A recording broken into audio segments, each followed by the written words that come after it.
ជំរាបសួរបងប្អូនទាំងអស់គ្នាស្វាគមន៍មកកាន់វីដេអូថ្មីរបស់ខ្ញុំថ្ងៃនេះខ្ញុំមានវីដេអូថ្មីចែកជូនបងប្អូនទស្សនាទាំងអស់គ្នាមុននឹងធ្វើការចូលបង្ហាញសូមបងប្អូនមេត្តាជួយចុច Subscribe Channel របស់ខ្ញុំម្នាក់មួយផងចឹងកុំឲ្យខាត់ពេលយូរយើងចូលទៅទស្សនាវីដេអូរបស់ខ្ញុំទាំងអស់គ្នាចឹងវីដេអូថ្ងៃនេះខ្ញុំបង្ហាញអំពីចង់បង្កើតរូបភាព AI ចឹងបងប្អូនត្រូវតែមានកម្មវិធីនេះកម្មវិធី Gemini នេះមួយមកចឹងកម្មវិធីនេះបងប្អូនអាចទៅរកមើលនៅក្នុង App Store ឬក៏ Play Store ផងដែរចឹងកុំឲ្យខាត់ពេលយូរយើងចូលទៅជាមួយខ្ញុំអ្នកគ្នាចឹងយើងចូលទៅក្នុងកម្មវិធីនឹងមក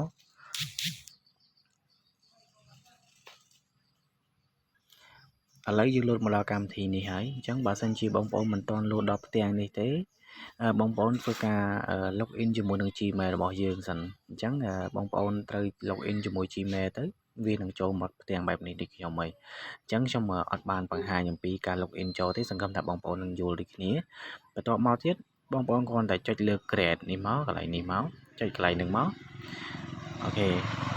នេះគឺជារូបភាពដែលយើងចង់ដាក់បែបណាក៏បានដែរបើសិនជាយើងចង់ដាក់រូបបែបហ្នឹងណាប៉ុន្តែខ្ញុំអត់ចង់ដាក់រូបបែបហ្នឹងទេខ្ញុំចង់ដាក់រូបផ្សេងអញ្ចឹងខ្ញុំចុចសញ្ញាបូកនេះមកអូខេបន្ទាប់មកយើងចូលរករូបដែលយើងចង់ដាក់ឧទាហរណ៍ថាខ្ញុំរើសរូបណាឥឡូវខ្ញុំរើសរូបផ្សេងរូបនេះសិតតែរូបដែលខ្ញុំបានបង្កើតទេឧទាហរណ៍ណាឥឡូវនេះខ្ញុំរើសយករូបមួយនេះហើយនឹងរូបមួយនេះចូលគ្នាទាំងពីរអូខេអញ្ចឹងចាំតិចបងប្អូនវានឹងលោតឲ្យហើយ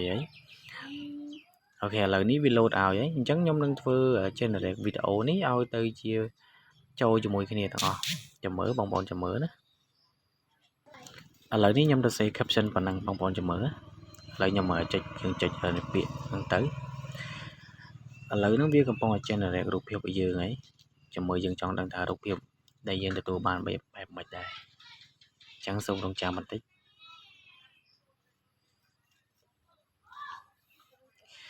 អូខេនេះគឺជារូបភាពដែលយើងទទួលបានបងប្អូន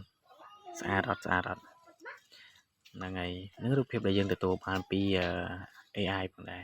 អញ្ចឹងគឺងាយស្រួលមែនទែនសម្រាប់ធ្វើការយើងចង់បានរូបភាពស្អាតឬក៏ចង់បានរូបភាពណាមួយដែលយើងចង់ធ្វើយើងចង់ធ្វើមិនបានបើសិនជាយើងអត់ចង់បាន background បែបហ្នឹងយើងចង់បានដូរកៅអៅដូរអីទៀតក៏បានដែរចាំមើលបើសិនជាបងប្អូនចង់មើលបន្ថែមខ្ញុំនឹងដាក់ឲ្យរូបនៅប្រុសនៅស្រីនឹងដូរកៅអៅពាក់កៅអៅឈុតផ្សេង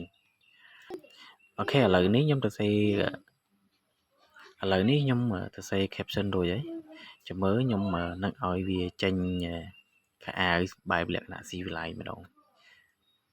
អញ្ចឹងរងចាំបន្តិចណា